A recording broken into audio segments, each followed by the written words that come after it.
오늘은 2023년 9월 24일 9월의 마지막 주일입니다.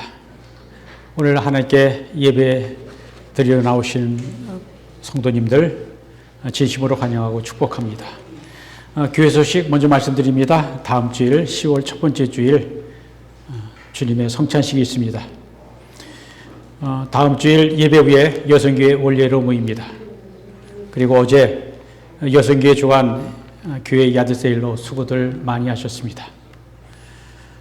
저는 이번 주 수요일과 목요일 자이언스빌 UMC에서 열리는 목회자 리트리트에 또 갑니다. 다음 달 한 달 후에 한 번 더 있습니다. 구역회는 10월 29일로 예정되어 있고요. 그리고 그 모임을 위해서 공천위원회, 목회협력위원회, 재정위원회가 차례로 모이게 됩니다. 위원들은 협력해 주시길 바라고요. 어제들 피곤하셨는지 또 성도님들 가운데 아프신 병이 나신 분이 계시더라고요. 기도해 주시길 바라고요. 또 중보 기도를 안에 건강 회복을 위해서 올려놓으신 분들 이름 부르시면서 기도해 주길 바랍니다. 잠시 일어나 주시고요. 제가 하나님 말씀 시편 100편 1절로 5절까지 읽어드립니다. 온 땅에 여호와께 즐거운 찬송을 부를지어다. 기쁨으로 여호와를 섬기며 노래하면서 그의 앞에 나아갈지어다. 여호와가 우리 하나님이신 줄 너희는 알지어다. 그는 우리를 지으신 이요 우리는 그의 것이니 그의 백성이요 그의 기르시는 양이로다. 감사함으로 그의 문에 들어가며 찬송함으로 그의 궁정에 들어가서 그에게 감사하며 그의 이름을 송축할지어다. 여호와는 선하시니 그의 인자하심이 영원하고 그의 성실하심이 대대에 이르리이다. 아멘.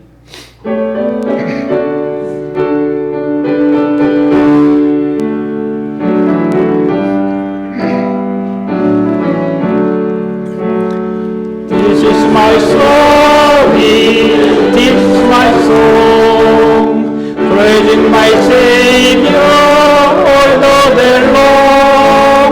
This is my story, this is my song, praising my Savior all the day long. 이곳이 나의 간증이요, 이곳이 나의 나 사는 동안 끊임없이 구주를 찬송하리로다.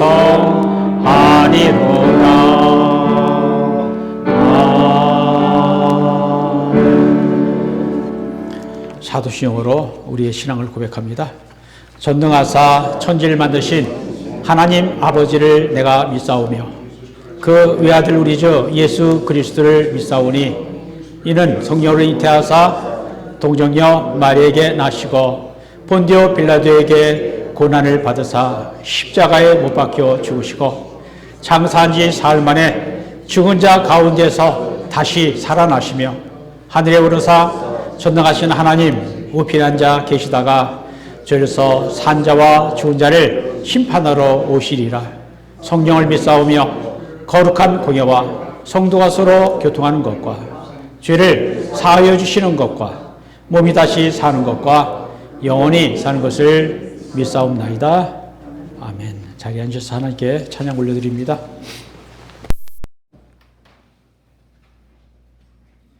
할렐루야.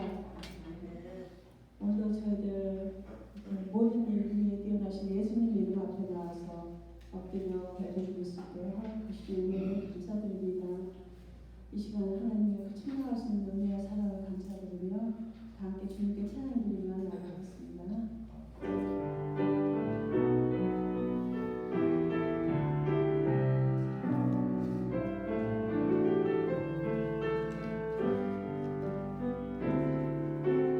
주님 이름으로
온 천지 만물을 말씀으로 창조하시고 그 귀하신 뜻에 따라 섭리하시는 살아계신 하나님 아버지,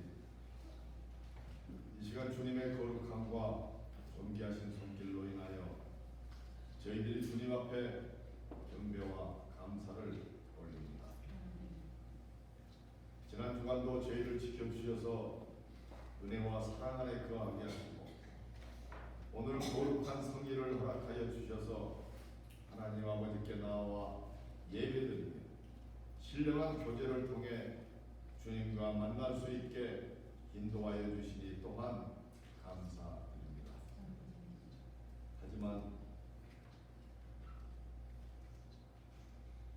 죄 많은 저희들에게 주님께서는 각별한 은혜와 사랑 속에서 배려해 주셨건만 주님의 귀한 사랑을 깊이 깨닫지 못한 못난 죄인들 이 시간 회개하오니 용서하여 주시옵소서.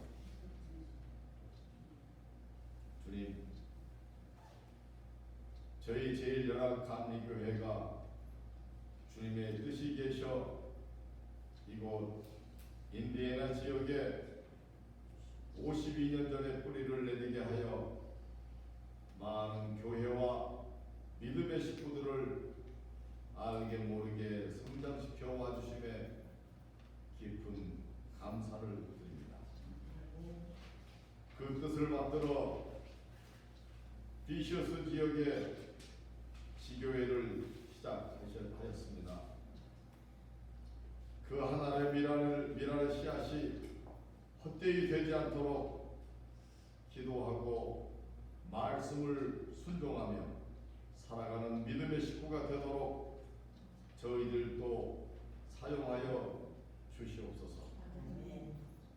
비셔스 지교회가 초대교회의 마음으로 돌아가 말씀 중심, 기도 중심, 믿음 중심의 주님의 몸이 되도록 잘 보살펴 주시옵소서. 지켜 주시옵소서.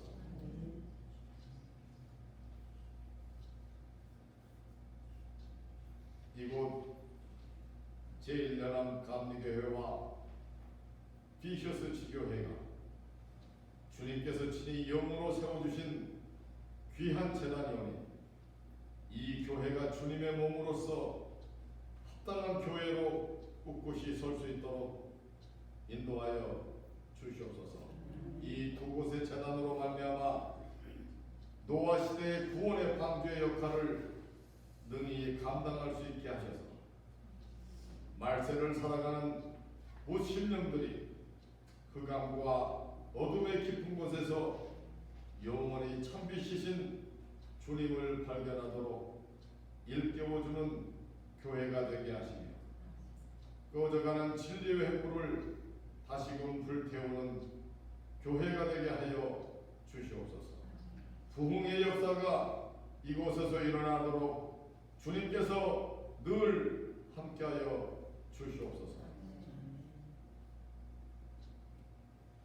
이 교회를 위하여 주님께서 보내주신 이기채 목사님을 성령님께서 영역을 풀어넣어 주시어 이곳과 비셔스 지교회를 섬기는데 부족함이 없도록 건강 지켜주시옵고 전파되는 그 말씀에도 능력의 배가 되도록 이기철 목사님을 지켜 주시옵소서. 또한 봉사를 아끼지 않으시는 사모님과 목사님의 가족에게도 함께하여 주시어 그 미랄의 열매가 맺어질 수 있도록 건강 지켜 주시옵소서.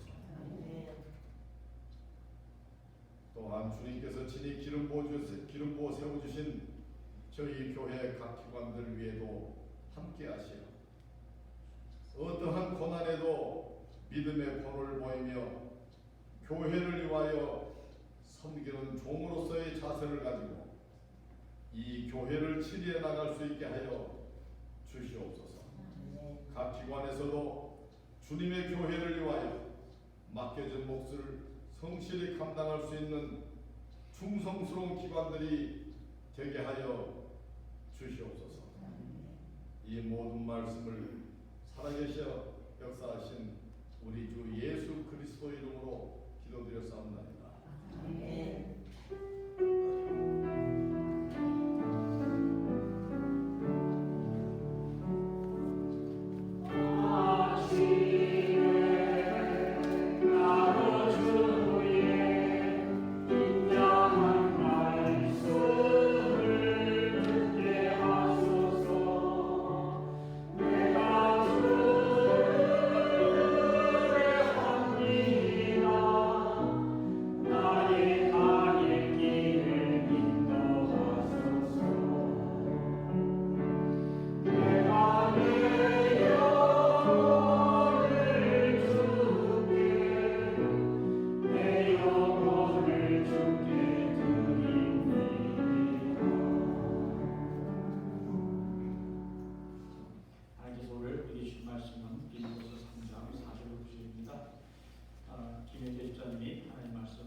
하나님의 말씀입니다.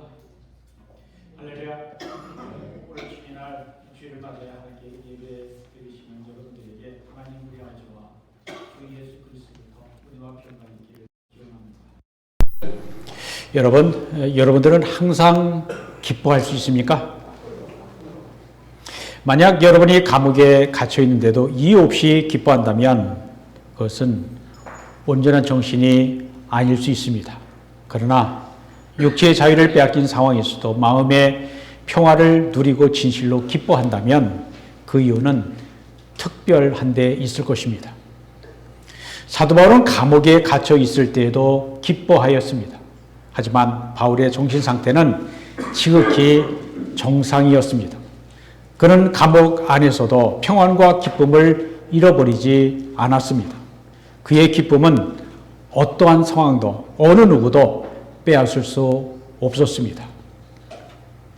사도 바울이 감옥에 있을 때 쓴 4개의 옥신 서신 중에 하나인 빌립보서는 주 안에서의 기쁨을 강조합니다. 빌립보서의 핵심 구절인 빌립보서 4장 4절은 이렇게 말씀합니다. 주 안에서 항상 기뻐하라. 내가 다시 말하노니 기뻐하라. 그래서 우리는 빌립보서를 기쁨의 서신이라고 부릅니다. 불평과 한숨, 낙심, 절망을 느낄 감옥에서 바울은 오히려 기뻐했습니다. 바울은 자기가 기뻐할 뿐만 아니라 이 편지의 수신자인 빌립보 성도들에게 기뻐하라고 권면하고 있습니다. 빌립보서 3장 1절에도 나의 형제들아 주 안에서 기뻐하라. 너에게 같은 말을 쓰는 것이 내게는 수고로움이 없고 너희에게는 안전하니라 라고 하였습니다. 기뻐하는 것은 개인의 주관적인 감정입니다. 기뻐하는 것은 남에게 기쁘게 느끼라고 말할 문제가 아닙니다. 그러나 그리스도인의 진정 기뻐할 이유가 있음을 알게 된다면 누구라도 기뻐하지 아니할 수 없으니 기뻐하라는 것입니다. 몰라서 그렇지 알면 기뻐하지 아니할 수 없다는 것입니다. 예수 그리스도를 믿는 사람은 세상의 조건적이고 상대적인 자유가 아니라 이유가 아니라 기뻐해야 할 무조건적이고 절대적인 이유가 있기 때문입니다. 바울은 감옥에 갇혀 있는 고통 중에도 기뻐하였습니다. 바울이 그렇게 한 이유는 예수님이 어떠한 분이신지를 알게 되는 그리스도를 아는 지식의 탁월함 때문이었습니다. 그리스도를 알게 되면 누구나 어떤 상황에서도 기뻐할 수 있다는 것입니다. 우리가 그리스도 예수 안에서 얻고 누릴 수 있는 기쁨은 어떤 상황에서 잃어버리거나 빼앗겨서는 안 됩니다. 우리가 그리스도를 바르게 알고 그리스도 안에서 기쁨을 얻고 그 기쁨을 항상 누릴 수 있어야 합니다. 그런 사람이 참으로 복 있는 사람이요 진정으로 행복한 사람입니다. 빌립보서는 주후 62년경 백발의 노사도 바울이 로마 감옥에 갇혀 있을 때 빌립보 교회 성도들에게 보낸 편지입니다. 빌립보 교회는 사도 바울이 제2차 전도 여행을 하던 중 빌립보에서 자줏빛 옷감 장수 루디아를 만나고 시작한 유럽 최초의 교회입니다. 바울은 처음부터 빌립보 교회를 각별히 사랑했으며 빌립보를 떠난 후에도 줄곧 친밀한 관계를 유지하였습니다. 빌립보 교회는 로마 감옥에 있는 바울에게 에바브로디도라고 하는 분을 보내어서 바울을 위로하고 시중 들게 했을 뿐만 아니라 가난한 중에도 정성스럽게 모금한 헌금을 바울에게 보내주었습니다. 이 같은 뜨거운 사랑을 받은 바울은 붓을 들어 사랑과 감사의 마음을 담아 본 서신을 써 보내면서 그의 옥중 생활은 여러분들이 염려하는 것처럼 힘들고 절망적인 것이 아니라 오히려 예수 그리스도의 복음을 전파하는 놀라운 기회가 되고 있다라고 말했습니다. 바울은 이렇게 담대하게 말할 수 있었던 것은 그가 경험하고 있는 그리스도를 위한 고난을 자랑으로 알고 고난 중에도 기뻐하는 역설적인 신앙을 체험하고 있었기 때문입니다. 빌립보서보다 먼저 쓰여진 고린도서는 에서 바울은 이렇게 고백합니다. 그러므로 내가 그리스도를 위하여 약한 것들과 능욕과 궁핍과 박해와 곤고를 기뻐하노니 이는 내가 약한 그때의 강함이라. 이것이야말로 역설적인 진리입니다. 사도 바울이 고난 중에도 기뻐하는 이유는 그가 약한 때에 강하다는 것입니다. 나는 약하지만 주님 때문에 주님이 함께 하시기 때문에 강할 수 있다라고 하는 고백입니다. 역설이 무엇입니까? 역설, 거스를 역, 말씀설입니다. 영어 단어는 패러독스입니다. 역설이란 진리와 모순되는 것 같지만 사실은 그 속에 진리가 있는 말을 역설이라고 합니다. 역설적인 진리를 깨달은 사람은 믿음의 눈이 열린 사람입니다. 역설적인 진리를 아는 사람은 하나님께서 행하시는 섭리와 방식을 볼 줄 아는 사람입니다. 역설 가운데 역설은 십자가입니다. 십자가는 실패인 것 같으나 성공이요. 십자가는 패배인 것 같으나 승리였습니다. 바울이 감옥에 갇혀 있을 때에도 기뻐할 수 있었던 것은 그가 소유한 내적인 확신 때문이었습니다. 진정한 기쁨과 평안은 외적 환경에서 오는 것이 아니라 하나님의 보호하심과 인도하심에 대한 내적 확신과 믿음에서 나오는 것입니다. 그리스도인은 자신의 소유와 경험에서 오는 일시적인 세상적 기쁨이 아니라 우리 안에 계시는 그리스도를 신뢰하고 의지할 때 영속적인 참된 기쁨, 참된 영적인 기쁨이 있습니다. 그러므로 우리는 우리 안에 계시는 그리스도를 알아야 합니다. 우리가 우리 안에 계시는 그리스도를 알 때에 어떠한 고난, 어떠한 역경 가운데서도 참된 기쁨, 참된 평화를 누릴 수 있습니다.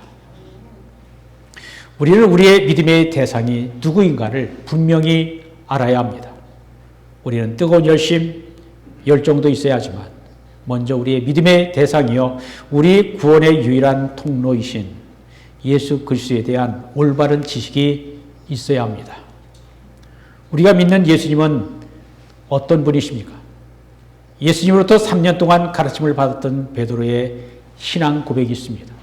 몇 주 전에 우리가 읽었습니다. 주는 그리스도시요 살아계신 하나님의 아들이십니다. 한마디로 예수는 그리스도이십니다 라는 겁니다. 도마도 부활하신 예수님께 나의 주 나의 하나님이라고 고백하였습니다. 우리가 예수님을 알면 우리가 누구인지를 알게 됩니다. 여러분이 누구인지를 아십니까?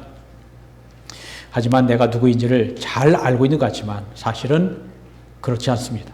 나는 누구인가라고 하는 질문은 쉽게 대답할 수 있는 질문이 아닙니다. 내가 누구인가라고 하는 질문은 대단히 어려운 질문이고 심오하고 철학적인 질문입니다. 우리는 내가 누구인지 잘 안다라고 생각하는데 사실은 우리는 우리 자신을 모릅니다. 우리는 남도 모르고 내 마음속도 모를 때가 많습니다. 사도 바울도 그가 예수를 만나고 그분이 누구이신지를 알게 될 때까지 자기가 누구인지를 몰랐습니다. 바울이 누구입니까? 바울은 초대교회의 이방인들을 위한 위대한 사도였습니다. 그는 자비량 선교를 한 매우 헌신적인 전도자였습니다. 그러나 그가 젊었을 때는 하나님을 향한 열심이 잘못된 지식에 근거하였기에 하나님의 뜻을 거슬렀고 거역하였습니다. 바울은 예수는 진짜 메시아가 아니라 이단의 우두머리에 불과하다라고 하는 확신에 사로잡혀 있었습니다. 그래서 그리스도인을 핍박했던 겁니다. 사도행전 7장과 8장을 보면 스데반 집사가 순교할 때 소울이라고 하는 청년이 스데반을 돌로 치는 사람들의 겉옷을 맡아 주었습니다. 사울은 스데반이 유대의 율법에 따라 돌에 맞아 죽임을 당하는 것을 당연하게 여겼습니다. 뿐만 아니라 사울은 교회를 파괴하고 예수 믿는 사람들의 집에 들어가 끌어다가 감옥에 가두었습니다. 사울은 예수님 만나기 전, 회심하기 이전에 바울을 말합니다. 바울은 하나님을 향한 열심히 지나쳐서 못된 짓을 많이 했습니다. 이러한 바울의 열심은 그리스도에 대한 바른 지식에 근거한 것이 아니라 잘못된 지식에서 나온 것이었습니다. 그래서 하나님을 향한 열심도 중요하지만 열심보다 더 중요한 것은 먼저 그리스도를 바르게 아는 바른 지식이 있어야 합니다. 바울은 사도행전 9장에서 예수 믿는 사람들을 잡으려고 다메섹으로 가던 길에서 예수님을 직접 만나는 체험을 한 이후에 그는 오랜 세월 성경 당시의 구약 성경을 연구하고 신비로운 영적 체험과 계시를 받은 이후에야 이방인을 위한 사도로 부르심을 입게 됩니다. 고린도서 12장 1절과 2절은 이렇게 말씀합니다. 무익하나마 내가 부득불을 자랑하노니 주의 환상과 계시를 말하리라. 내가 그리스도 안에 있는 한 사람을 아노니 그는 14년 전에 셋째 하늘에 이끌려 간 자라. 그가 몸 안에 있었는지 몸 밖에 있었는지 나는 모르거니와 하나님은 아시느니라. 너무나 그 경험이 신비해서 내가 내 몸 안에 이 그는 3인칭으로 표현했지만 사실은 바울이라고 여겨집니다. 바울이 몸 안에 있었는지 몸 밖에 있었는지 모를 정도로 그렇게 신비한 영적 체험을 했다라는 겁니다. 바울이 하나님의 계시는 셋째 하늘에 올라가 주님을 만나는 놀라운 체험을 한 것은 그가 제1차 선교 여행을 떠나기 훨씬 이전입니다. 사도행전 9장 20절을 보면 바울은 다메섹 도상에서 예수님을 만나 회심한 이후 그는 즉시 예수 그리스도를 그리스도라고, 예수는 그리스도라고 증거하였습니다. 그러나 그가 예수가 그리스도이심을 확신한 이후에도 무려 13년 동안이나 아라비아 사막과 그의 고향 다수에서 외로움과 싸우면서 그리스도가 누구이신지 철저하게 고민하고 연구하고 훈련을 받은 이후에야 비로소 이방인을 위한 사도로 부르심을 받게 됩니다. 바울은 자신의 회심과 사도로 부르심을 받은 것에 대해서 사도행전에서 3번, 사도행전 9장, 22장, 26장, 그리고 그의 서신에서 적어도 3번을 간증합니다. 고린도전서 15장, 갈라디아서 1장, 빌립보서 오늘 본문 3장에 나옵니다. 바울은 예수의 12 제자 중에 하나가 아니었기 때문에 그의 사도권에 대해 의심과 도전을 받았습니다. 그래서 바울은 그가 주님께로부터 받은 사명과 사도권이 있음을 자기 스스로 변호하지 않을 수 없었습니다. 나는 예수님을 핍박한 자다. 나는 부활하신 예수님을 만났다. 그것은 확실하다. 내가 살아있는 것보다 더 분명하다라고 그는 그러한 확신을 갖고 있었습니다. 고린도서 15장 9절로 10절은 이렇게 그는 말합니다. 나는 사도 중에 가장 작은 자라. 나는 하나님의 교회를 박해하였으므로 사도라 칭함받기를 감당하지 못할 자니라. 그러나 내가 나 된 것은 하나님의 은혜로 된 것이니 내게 주신 그의 은혜가 헛되지 아니하여 내가 모든 사도보다 더 많이 수고하였으나 내가 한 것이 아니요 오직 나와 함께 하신 하나님의 은혜로라 하였습니다. 사도 바울이 누굽니까? 신약 성경 27권 중에 무려 13권을 쓴 분입니다. 그러한 분이 다른 제자보다 사실은 더 많이 수고를 했지만 내가 한 것 아니라 주님이 나를 통해서 하셨다라고 그는 주님께 모든 영광을 돌립니다. 갈라디아서 1장 13절로 17절에는 이렇게 말합니다. 내가 이전에 유대교에 있을 때에 행한 일을 너희가 들었거니와 하나님의 교회를 심히 박해하여 멸하고 내가 내 동족 중 여러 영갑자보다 유대교를 지나치게 믿어 내 조상의 전통에 대하여 더욱 열심히 있었으나 그러나 내 어머니의 태로부터 나를 택정하시고 그의 은혜로 나를 부르시니가 그의 아들을 이방에 전하기 위하여 그를 내 속에 나타내시기를 기뻐하셨을 때에 내가 곧 혈육과 의논하지 아니하고 또 나보다 먼저 사도된 자들을 만나려고 예루살렘으로 가지 아니하고 아라비아로 갔다가 다시 다메섹으로 돌아갔노라.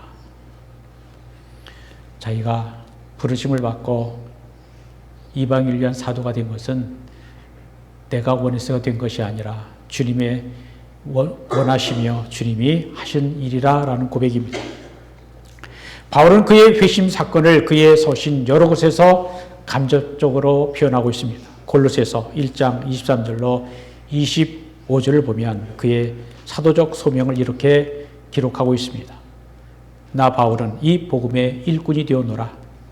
나는 이제 너희를 위하여 받는 괴로움을 기뻐하고 그리스도의 남은 고난을 그의 몸된 교회를 위하여 내 육체에 채우노라. 내가 교회의 일꾼이 된 것은 하나님이 너희를 위하여 내게 주신 직분을 따라 하나님의 말씀을 이루려 함이라 하였습니다. 바울이 예수 그리스도의 복음을 전하는 전도자와 사도로 부르심을 받은 것은 그가 다메섹 도상에서의 그리스도와의 극적인 만남에 근거하였고 그리스도의 빛 안에서만 자기의 사역과 삶의 의미가 있다고 밝히고 있습니다. 사도행전의 저자 누가는 바울의 다메섹 도상에서의 회심 사건과 사도로서의 부르심을 사도행전에서 3번 자세히 기록합니다. 아까도 말씀을 드린 것처럼 사도행전 9장, 22장, 26장에 길게 기록합니다. 그 중에 두 번째인 사도행전 22장 3절 이하에서 이렇게 말씀합니다.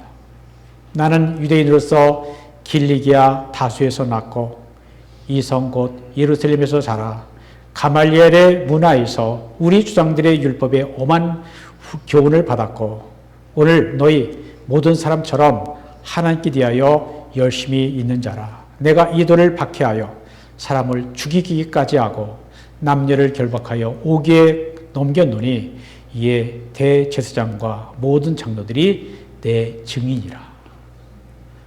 내가 하는 것은 거짓말이 아니라는 겁니다. 증인도 많다는 것입니다. 바울은 하나님 보시기에 잘못된 행동을 참 많이 했습니다. 그의 잘못된 행동은 잘못된 지식에서 나온 것이었습니다.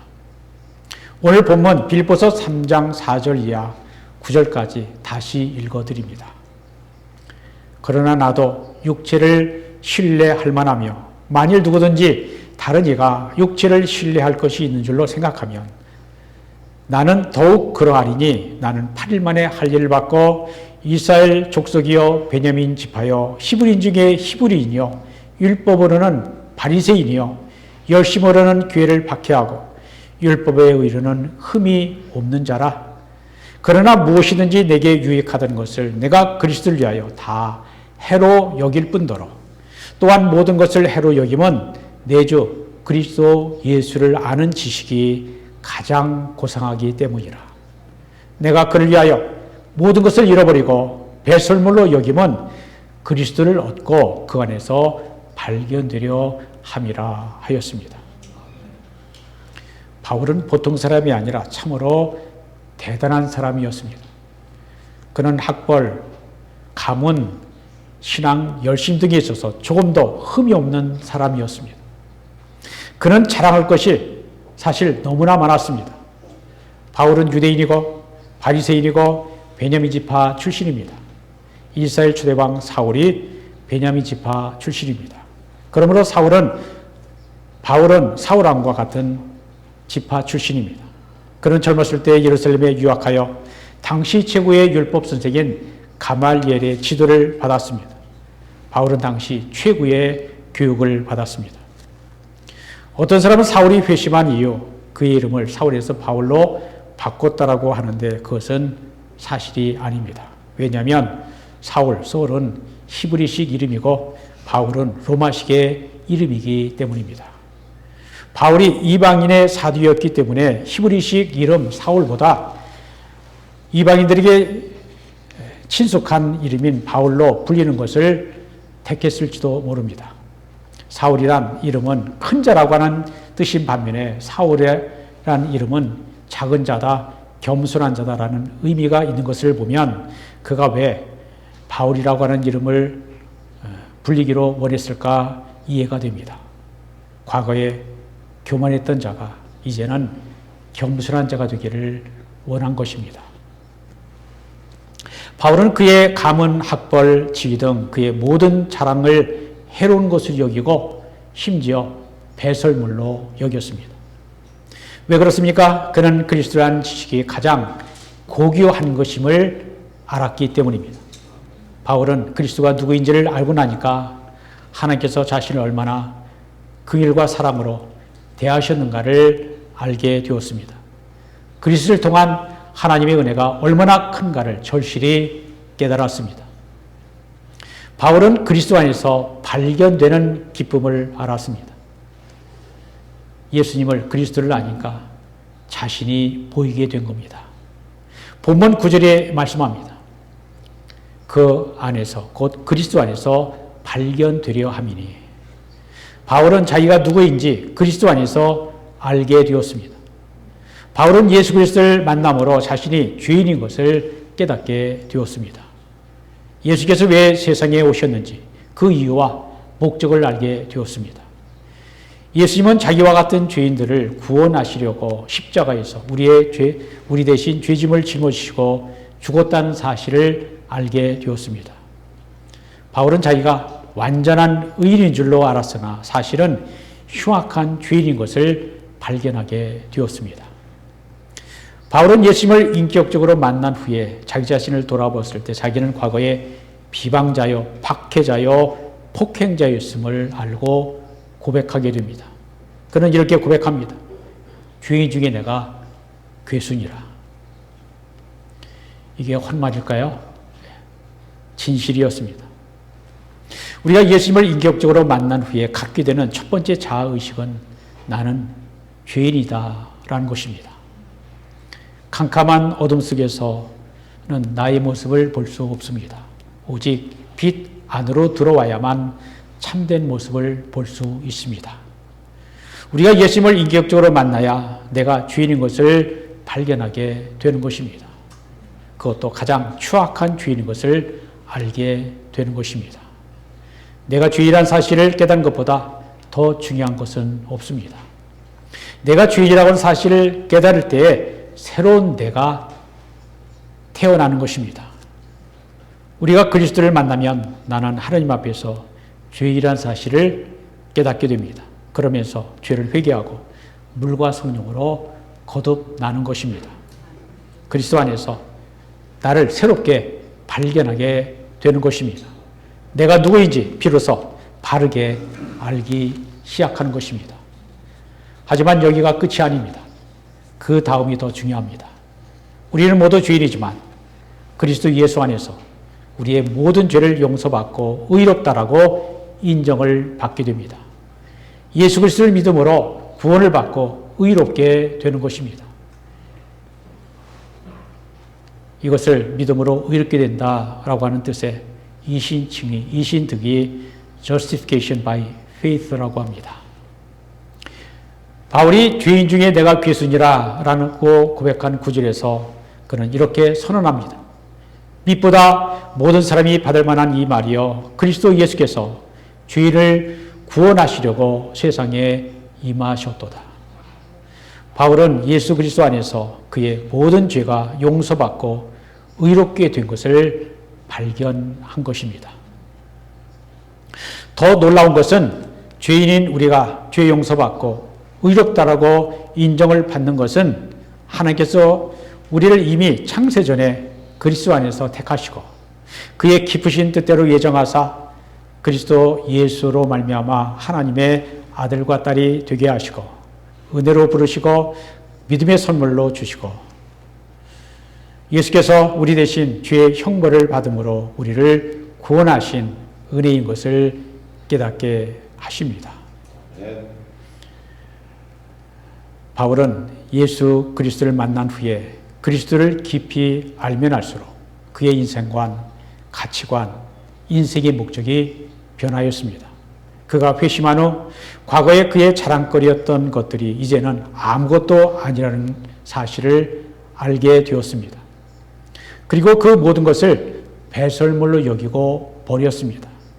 그가 그렇게 할 수 있었던 것은 예수님이 최고의 보물인 것을 발견했기 때문입니다. 골로새서 2장 2절에 하나님의 비밀인 그리스도를 깨닫게 하려 함이니 그 안에 그리스도 안에 지혜와 지식의 모든 보화가 감춰져 있느니라. 예수님을 만나면 나 자신을 보는 눈이 달라집니다. 예수님을 만나면 내가 죄인이라는 사실을 깨닫게 됩니다. 예수님이 나의 유일한 구원자라고 고백하게 됩니다. 그리고 인생관, 가치관, 세계관이 달라지게 됩니다.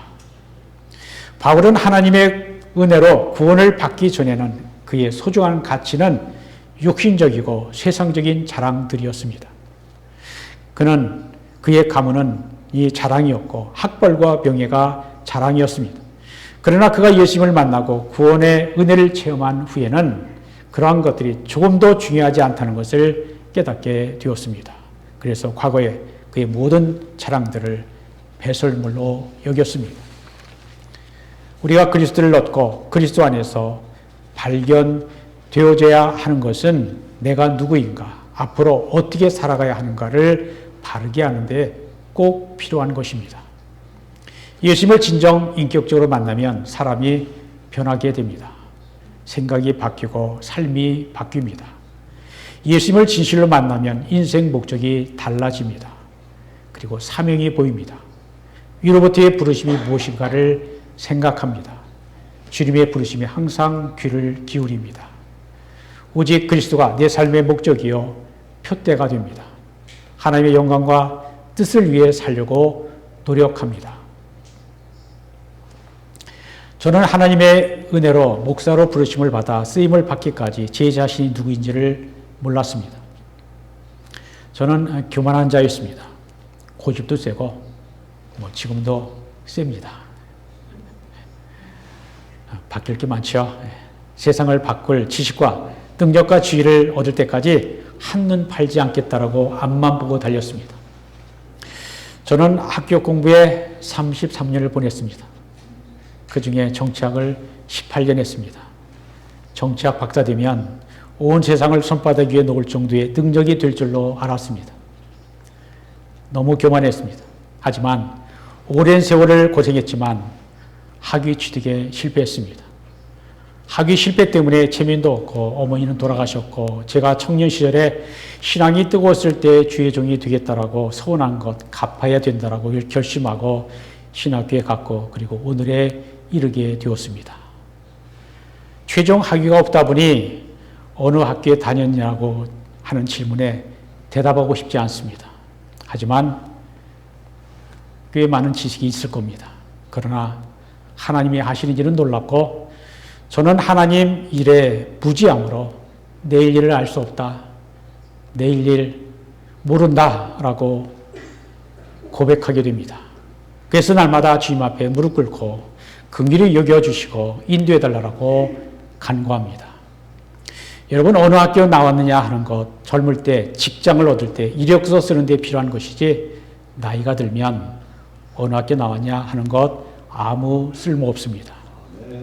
그런 세상 지식보다 훨씬 중요한 것은 그리스도를 아는 지식입니다. 아멘. 세상 학력 없어도 하나님을 경외하고 겸손한 복종과 사랑으로 섬기는 것이 하나님을 기쁘시게 합니다. 아멘. 다시 한번 분명히 말씀드립니다. 예수 그리스도를 아는 것보다 더 고상한, 더 큰 지식은 없습니다. 아멘. 우리 모두 예수님을 만나고 그분 안에서 내가 누구인지를 발견하고 과거에 형편없는 죄인이었으나 하나님 은혜로 모든 죄가 용서받아 의롭게 되고 하나님의 자녀가 된 그 은혜를 조금이라도 갚기 위해 예수 그리스도를 더 깊이 알아감으로 하나님 나라와 영광을 위해 살겠다라고 다짐하고 헌신하는 우리 모두가 되기를 우리 주 예수 그리스도 이름으로 축복합니다. 아멘. 기도합니다. 하나님 감사합니다. 오늘도 모여서 찬송하게 하시고 예수님의 이름으로 성령님의 감동을 따라 성삼위 성부 아버지 아들 성령의 이름으로 지존자 전능자 우리를 사랑하시는 자 구원하시는 자 그분께 머리 숙여 엎드려 무릎 꿇어 경배하게 하시는 것 감사합니다. 아멘. 인생이 이 세상에서 정말 알아야 할 것은 나를 지으신 자가 누구요? 내 삶을 다스리시며 인도하시는 분이 누구인가를 깨달아 아는 것인 줄 믿습니다. 우리가 예수님을 만나기 전에는 비방자요, 폭행자요, 핍박자였지만 예수님을 만난 이후에는 내가 죄인이요. 예수님만이 나의 구원자이심을, 나의 구주이심을, 나의 주님이심을 고백하는 믿음이 있게 하신 것 감사합니다. 이 모든 것이 다 하나님의 은혜로 하나님이 주신 선물인 줄로 믿습니다. 내가 한 것 아니요. 우리 하나님이, 우리 예수님이 성령님이 주시는 은사와 능력을 통해 하나님이 하셨음을 고백하는 우리가 되게 하여 주옵소서. 이 교회가 하나님의 말씀에 든든히 서서 주님이 다시 오시는 날까지 우리가 주님께로만 우리의 눈을 시선을 집중하고 주님의 나라 주님의 뜻을 구하며 나아가게 하여 주옵소서. 우리의 삶이 주님 앞에 드려지는 예배가 되기를 원합니다. 하나님을 어느 곳에 있든 우리 하나님의 뜻 구하고 하나님의 의를 구하며 하나님께 겸손히 복종하며 사랑하며 주의 말씀을 행하는 우리가 되게 하여 주옵소서. 우리를 사용하시고 이 교회를 사용하여 주옵소서. 예수 그리스도 이름으로 기도합니다. 찬송가 453장 예수도 알기 원하네. 함께 찬송합니다.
기도와 축도함으로 예배 마칩니다.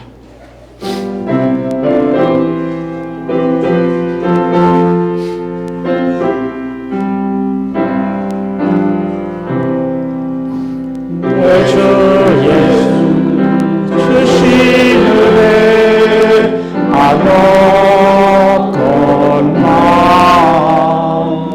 내 주 앞에 이 적은 것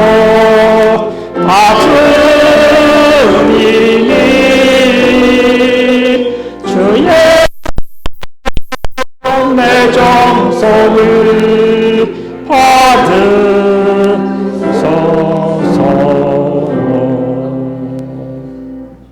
Lord, help us who have received so freely from you to give as freely in our turn, and so have the pleasure of giving as well as happiness of receiving. 아멘. 하나님 감사합니다. 하나님의 은혜가 얼마나 큰지, 그 구원의 섭리와 깊이가 얼마나 오묘한지 우리가 세상 지식 없어도 부족해도 주님을 아는 지식으로 말미암아 깨달아 알 수 있도록 예수 그리스도 안에서 자신을 발견하고 예수님을 더 알아갈 수 있도록 도와주옵소서. 그럴 때 주님 우리의 삶이 예배가 되지 아니할 수 없고 찬송이 되지 아니할 수 없고 감사가 되지 아니할 수 없는 줄 믿습니다. 그러나 우리가 되게 하여 주옵소서. 주님, 지난 한 주간도 주님의 은혜 가운데 지내게 하시고 또 주님의 은혜로 오늘 아침에 모여 하나님을 예배하게 하심을 감사합니다. 예수님의 이름으로 찬송하고 감사하게 하심을 감사합니다. 예수님이 나의 구주여 주님이심을 이 아침에도 고백하게 하신 거 감사합니다. 이러한 고백이 입술만의 고백이 아닌 우리의 삶의 고백이 되게 하시고 우리의 삶 가운데서 우리 하나님, 우리 주님이 우리를 다스리시고 도우시며 인도하시는 것을 볼 믿음의 눈이 열리도록 인도해 주옵소서.